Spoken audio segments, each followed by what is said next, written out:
സിപിഐക്കെതിരെ ഗുരുതര ആരോപണവുമായി അന്തരിച്ച മുൻ എംഎൽഎ പി രാജുവിന്റെ കുടുംബം. പാർട്ടി നടപടിയിൽ മനം നൊന്തുകൂടിയാണ് പി രാജുവിന്റെ മരണമെന്ന് സഹോദരി ഭർത്താവ് ഗോവിന്ദകുമാർ മാതൃഭൂമി ന്യൂസിനോട് പറഞ്ഞു.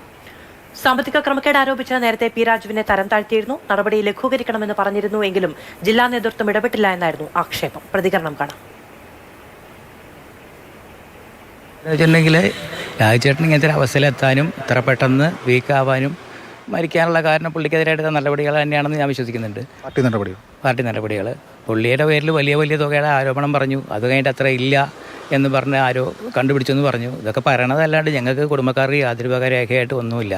ഇപ്പോൾ പാർട്ടി നടപടി പിൻവലിച്ചു എന്ന് പറയുന്നുണ്ട്.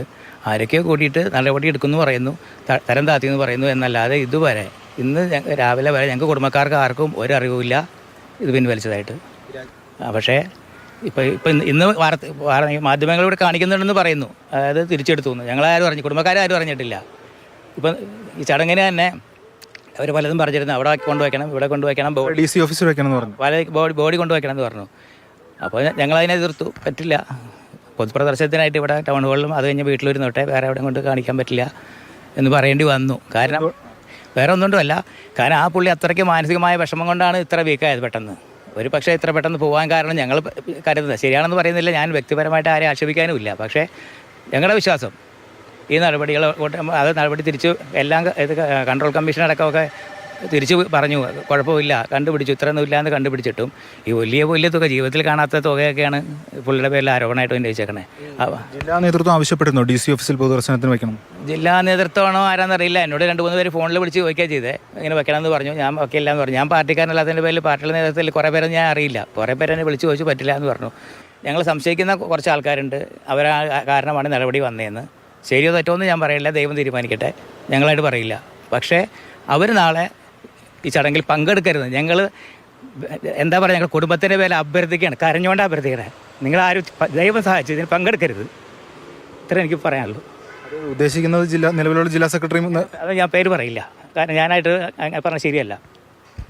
ദയവേത് ആ ചെയ്ത ആൾക്കാർ പങ്കെടുക്കരുത്, കരഞ്ഞുകൊണ്ട് അഭ്യർത്ഥിക്കുകയാണ്. അതിന് വേണ്ട അത്രയെങ്കിലും ഒരു എന്താ പറയുക, ഒരു സൗമാന്യത അവർ കാണിക്കട്ടെ. അദ്ദേഹത്തെ കരിവാരിത്തേക്കാൻ വേണ്ടി ബോധപൂർവ്വമുള്ള ഒരു സംശയമില്ല. അങ്ങനെയാണ് ഞങ്ങൾ കുടുംബക്കാർ വിശ്വസിക്കുന്നത്. അങ്ങനെയാണ്. കാരണം നടപടി അവിടെ പിൻവലിക്കണം എന്ന് പറഞ്ഞ് എഴുതി കൊടുത്തിട്ട് വരെ നടപടി പിൻവലിക്കില്ല എന്ന് പറഞ്ഞാൽ അതിൻ്റെ അർത്ഥം അങ്ങനെയാണെന്നാണ് ഞാൻ വിശ്വസിക്കുന്നത്. ഇനിയിപ്പോൾ പിൻവലിച്ചെന്നിപ്പോൾ അവർ പറയുന്നു.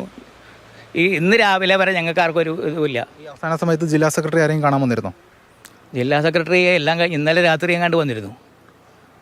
ഇന്നലെ രാവിലെ തൊട്ട് ബോധമില്ല, ഇന്നലെ രാത്രി ഇവിടെ വന്നിരുന്നു എന്ന് പറയുന്നു. റൂമിൽ ഞാൻ ഉണ്ടായില്ല, ചേച്ചിയൊക്കെ ആയിരുന്നുണ്ടായിരുന്നേ, ആ നേരത്ത് വന്നു പറയുന്നുണ്ട്. ആരോടൊക്കെയാണ് പറയുന്നത് വരരുതെന്ന്? നിങ്ങൾ അത് അവർ തീരുമാനിക്കട്ടെ. കാരണം സ്വന്തമായിട്ട് ഞാൻ പറയില്ല, ഞാൻ ഒരാളുടെ വ്യക്തിയുടെ പേരെടുത്ത് പറയുന്നില്ല. കാരണം ജനയിൽ അവർ തന്നെയാണ് നടപടിക്ക് നേതൃത്വം കൊടുത്തവരെയാണ് ഉദ്ദേശിച്ചത്. നടപടിക്ക് നേതൃത്വം കൊടുത്ത ഒരാളും കൂടി തിരിഞ്ഞു നോക്കരുത് മാത്രമേ എനിക്ക് അഭിപ്രായമുള്ളൂ. ഒരാളുടെ പേര് ഞാൻ പറയില്ല, അതൊക്കെ ദൈവം ചോദിച്ചോളും.